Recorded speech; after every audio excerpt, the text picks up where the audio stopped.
एक गांव में अमीर टीना रहती थी और उसी ही गांव में संगीता रहती थी। संगीता टीना के पास आती है और बोलती है, मुझे यहाँ पर कोई काम मिलेगा? मैं घर का सारा काम कर लूंगी, झाड़ू, बर्तन, पोछा। फिर टीना बोलती है कि हाँ, मुझे मासी की तलाश थी, अच्छा हुआ तुम मिल गई। मैं तुम्हें काम बताती हूँ। ऊपर के 3 कमरे और नीचे के 5 कमरे तुम्हें झाड़ू लगानी है। वो मासी बहुत चालाक थी। वो झाड़ू का नाटक करती है और आहिस्ता आहिस्ता जाकर कुछ कुछ चीजें चुरा लेती है। वो दूसरे कमरे में जाती है और नाटक करती है। वो आहिस्ता आहिस्ता जाती है और वो कुछ ना कुछ चीजें उठा लेती है। फिर वो दूसरे कमरे में जाती है और नाटक करना स्टार्ट हो जाती है। 2-3 दिन तो ऐसे ही चलता रहा। अरे, दिन भर दिन चीजें गायब क्यों हुई जा रही हैं? संगीता को बुला के पूछती हूँ, संगीता, मुझे तुमसे एक बात करनी थी। मेरे घर की दिन भर दिन चीजें गायब होती जा रही हैं, तुम्हें कुछ पता है क्या?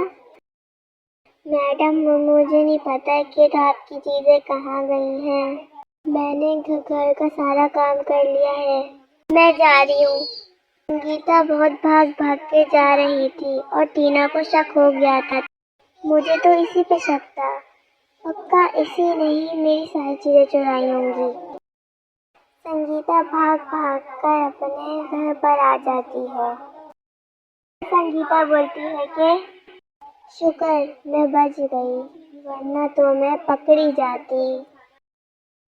टीना बोलती है कि अब तो कल कैमरे लगने का काम होगा, सच्चाई सामने आएगी। शुक्र है कैमरे लग गए हैं, अब टीवी खोल के देखती हूँ। मुझे इस पे पहले से शक था, अब पता चल गया है ना। अभी जल्दी से पुलिस को कॉल लगाती हूँ, बस थोड़ी देर में पुलिस आती ही होगी। अरे इंस्पेक्टर साहब, अब आ गए। मेरी मासी मेरे ही घर पे चोरी कर रही है। तुम्हारे पास इसका सबूत है? जी जी, है सबूत, आए बैठे, मैं आपको दिखाती हूँ सबूत। ये देखें। अरे, ये तो सच्ची में चोरी कर रही है। तुम अपनी मासी को बुलाओ। जी इंस्पेक्टर साहब, अभी बुलाती हूँ अपनी मासी को। गीता, इधर आओ। तुमने मेरे घर से चोरी की है ना? नहीं नहीं मैम साहब, मैंने नहीं की। तो फिर ये क्या है? मैम साहब, मुझे माफ कर दो, मैं आइंदा से नहीं करूँगी। मैं चोरी नहीं करूँगी आइंदा से, मुझे माफ कर दो प्लीज। फिर इंस्पेक्टर साहब उस चालाक मासी को वो जेल में बंद कर देते हैं। तो बच्चों, आपने क्या सीखा? बुरे काम का बुरा नतीजा।